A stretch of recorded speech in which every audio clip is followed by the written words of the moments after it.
I think a lot of you guys are about to find out exactly how replaceable the United States is, because arguably the only American export that cannot actually be replaced by another country, technically, is American culture via American media, and that's already been happening. As someone who works in the film industry, or worked, because at this rate, I don't know that I ever will again, the film industry moving overseas is a harbinger for what is to come, and not necessarily in the sense of like, oh, they're moving the jobs overseas. No. This is a lot bigger than that. So despite what you may think, and despite the metrics saying that it's crude oil, I would argue that media and entertainment is actually America's biggest export. The global media and entertainment industry is worth around $2.8 trillion. This doesn't just include movies, it's also TV, broadcasting, radio, books, video games, all sorts of stuff. But the US, while it's not a leader in all of these sectors, it is definitely a leader in film and TV and advertising. And in total, the US's share of the media and entertainment industry is around $649 billion. The thing is, the media and entertainment industry isn't just good for the US because it brings in a lot of money, it's also doing a lot of the heavy lifting for how the US is able to maintain its power globally. Because if you provide the entertainment for people, then you control the message. It helps to export and normalize this whole narrative about the American dream, the American way of life, the American culture, and it helps maintain the illusion of America. And as a result, people want more of it, right? So American media helps propagate this idea of America, which makes America quite fascinating. It's essentially like this self-fulfilling cycle. And belief in the US ultimately sustains everything that it has going on for itself. Because again, the US doesn't create anything that another country can't create. Even the big, like, innovative ideas, right? 2/3 of Silicon Valley is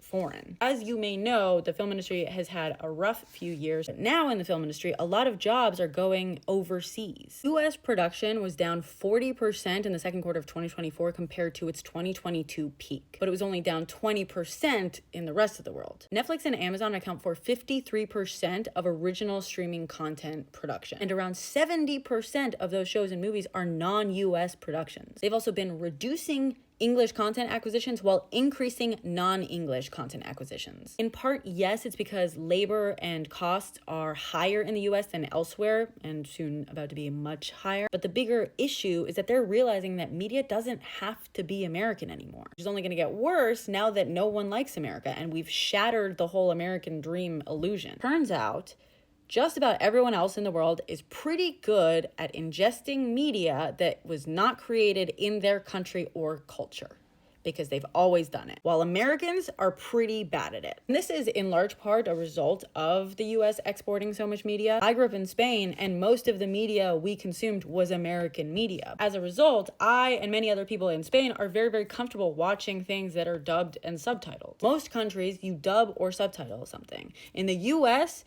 you make a US version remake. The one benefit the US always had with Hollywood and entertainment and whatnot is that American culture thing. But now, with shows like Casa de Papel or Money Heist and Squid Game, companies like Netflix are figuring out that they can make very, very successful shows that are not American media, and the rest of the world will eat it up. This is not just about jobs lost. The real issue is that the US's power entirely comes from its ability to create a need for itself. Just like with the military, right? They whine about over-reliance on the US military. That's by design. We made it so that other countries would rely on us for something because the reliance is our power. Same with the dollar standard. It is artificial need and exported desire. And that makes everything else possible. It's why people invest in America. It's why smart and talented people move to America. It's why people buy American products. The only irreplaceable part of America is the illusion that we have shattered.